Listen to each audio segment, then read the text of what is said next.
Hello friends, कैसे आप सब। आज की वीडियो में आप जानेंगे अकाउंटिंग के कुछ इंपॉर्टेंट टॉपिक्स के बारे में, जो अगर आप अकाउंट सीखते हैं या अकाउंट सीखने में रुचि रखते हैं तो ये वीडियो आपके लिए सबसे इंपॉर्टेंट है। तो वीडियो में बने रहिएगा। चलिए स्टार्ट करते हैं। और पहला टॉपिक आपका है origin and growth of account. Account का उत्पत्ति और विकास, अकाउंट का विकास कैसे हुआ, किसने किया, ठीक, इसके बारे में आप जानेंगे। अकाउंट का विकास जो है लुका फैसली के द्वारा हुआ, और लुका फैसली जो है 1494 ईस्वी में, यानी आपका 1494 ईस्वी में अकाउंट को विकसित किया। और इन्होंने डबल एंट्री के सिद्धांत पर आधारित विकसित किया।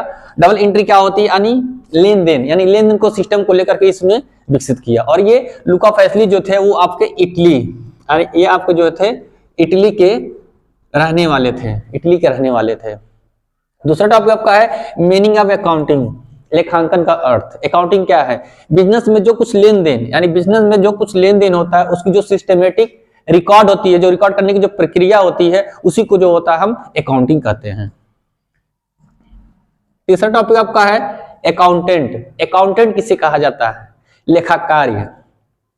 जो बिजनेस में जो कुछ लेन देन की प्रक्रिया को जो रिकॉर्ड करता है वो आपका क्या होता है? वो आपका अकाउंटेंट होता है, यानी उसको हम अकाउंटेंट कहते हैं। उसके बाद आपका है अकाउंटिंग स्टेटमेंट। अकाउंटिंग स्टेटमेंट क्या होता है? यानी लेन देन को जो सिस्टम को रिकॉर्ड करके जो स्टेटमेंट निकाला जाता है, ठीक, और डेट वाइज उसको हम स्टेटमेंट के अंदर दर्शाते हैं। Outstanding expenses. आउटस्टैंडिंग एक्सपेंसेस क्या होता है? यानी अकाउंट्स के अंदर आउटस्टैंडिंग एक्सपेंसेस का क्या काम होता है? आउटस्टैंडिंग एक्सपेंस मतलब होता है आपका बकाया खर्च,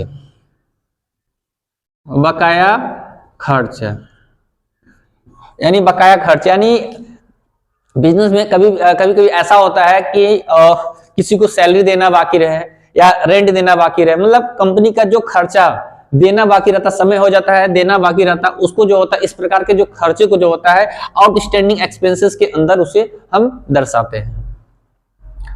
तो अगला टॉपिक आपका है प्रीपेड एक्सपेंस। प्रीपेड एक्सपेंसेस क्या होता है? प्रदत्त आय, ऐसा खर्चा जिसका पेमेंट समय से पहले कर देते हैं तो उसे हम प्रीपेड एक्सपेंसेस के नाम से दर्शाते हैं, यानी उसको प्रीपेड एक्सपेंसेस के अंदर दर्शाएंगे। जैसे हम मोबाइल यूज करते हैं, उसके अंदर आपका दो रिचार्ज होता है, एक प्रीपेड होता है और एक आपका जो होता है पोस्टपेड होता है। यानी हम पहले रिचार्ज करते हैं, उसके बाद सर्विस यूज करते हैं, तो ये आपका क्या होता है? ये आपका प्रीपेड होता है। और पोस्टपेड क्या होता है? यानी पहले सर्विस यूज करते हैं, उसके बाद हम रिचार्ज करते हैं, तो आपका पोस्टपेड होता है। तो उसी प्रकार से आपका प्रीपेड जो होता है, यानी समय से पहले पेमेंट अगर हम कर देते हैं तो उसे हम प्रीपेड के अंदर दर्शाते हैं, यानी प्रीपेड एक्सपेंसेस के अंदर दर्शाते हैं इस प्रकार के खर्चे को।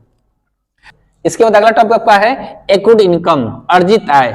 ऐसा इनकम जो समय से पहले प्राप्त कर ली गई है, ठीक, तो इस प्रकार की इनकम को जो होता है एक्रूड इनकम कहलाती है, यानी इस प्रकार की जो इनकम आती है उसको हम एक्रूड इनकम के अंदर उसको हम दर्शाते हैं।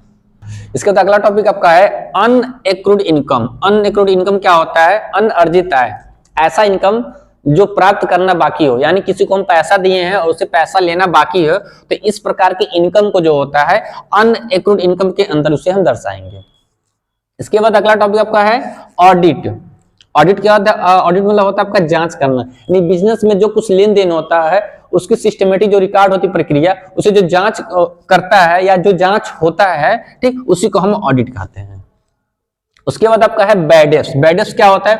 बैडेस मतलब होता है आपका हानि, यानी हानि। ऐसे मार्केट में सामान दिया गया है, उसका वैल्यू, यानी उसका सामान दिया गया है, उसका पैसा अगर हम कलेक्ट नहीं कर पाते हैं तो इस प्रकार की वैल्यू को जो होता है बैडेस के अंदर दर्शाया जाता है, यानी अकाउंट के अंदर जो होता है बैडेस के अंदर उसे दर्शाया जाता है। इसके बाद अगला टॉपिक आपका है क्रेडिटर्स। क्रेडिटर्स क्या होता है?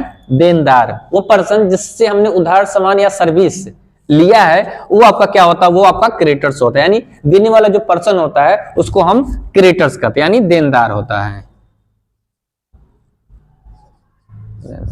इसके बाद अगला टॉपिक आपका है डेबिटर। डेबिटर क्या होता है? डेबिटर मतलब होता है आपका लेनदार।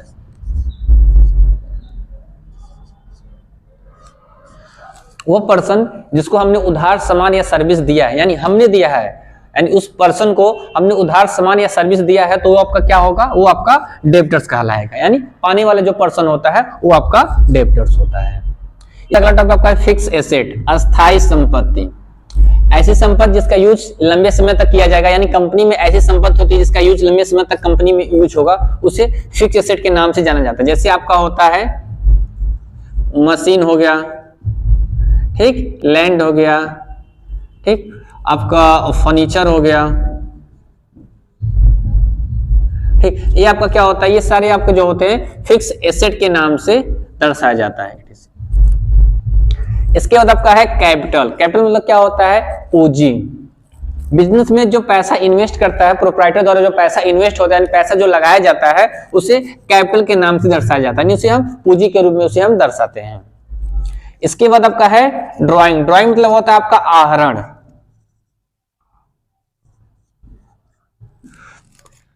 बिजनेस से पर्सनल यूज के लिए निकाली गई वैल्यू ड्राइंग कहलाती है। यानी बिजनेस से पर्सनल यूज के लिए, यानी मालिक पैसा अगर कंपनी से अपनी यूज के लिए पैसा निकालते हैं तो उसे अकाउंट के अंदर जो होता है ड्राइंग के नाम से उसे दर्शाया जाता है। इसके बाद आपका है डिस्काउंट। डिस्काउंट मतलब आपका होता है छूट, यानी किसी सामान पे हम छूट देते हैं उसे हम डिस्काउंट करते हैं। लेकिन डिस्काउंट आपका दो प्रकार का पाया जाता है, एक होता है कैश डिस्काउंट और एक होता है आपका ट्रेड डिस्काउंट। अब ये कैश डिस्काउंट क्या होता है और ट्रेड डिस्काउंट क्या होता है, ये आपको समझना है। कैश डिस्काउंट जो होता है नगद छूट, यानी पेमेंट के समय, पेमेंट और रिसिप्ट के समय जो हम छूट देते हैं उसे हम कैश डिस्काउंट कहते हैं। और ट्रेड डिस्काउंट क्या होता है, जो पहले से फिक्स होता है, यानी जैसे आपका कोई गुड्स है और कोई सामान है, उस पर आप पहले से फिक्स है, आपका 10% छूट है, ठीक, आपका 20% छूट है, जो पहले से फिक्स होता है किसी गुड्स पे, ठीक, तो उसे हम ट्रेड डिस्काउंट के नाम से उसे दर्शाते हैं बिजनेस में। इसके बाद आपका है ट्रेडमार्क। ट्रेडमार्क क्या होता है, व्यापार चिन्ह, यानी कंपनी का जो लोगो होता है, ठीक, उसको ट्रेडमार्क के अंदर उसे दर्शाया जाता है। यानी कंपनी का जो लोगो होता है उसको हम ट्रेडमार्क कहते हैं, ट्रेडमार्क के नाम से उसे दर्शाया जाता है। उसके बाद आपका है गुडविल। गुडविल मतलब होता है आपका प्रसिद्धि, ऐसे प्रसिद्ध यानी लोकप्रिय, यानी किसी जैसे कंपनी का कोई नेम है, किसी नाम से वो फेमस हो गया, पॉपुलर हो गया है, ठीक, उसे गुडविल कहा जाता है। ये आपका था अकाउंट का कुछ इंपॉर्टेंट टॉपिक के बारे में। उम्मीद करते हैं आपको ये समझ में आया होगा। इसके नेक्स्ट वीडियो में इससे रिलेटेड हम डीप में आपको बताएंगे अकाउंट्स के बारे में। तो thank you for watching video.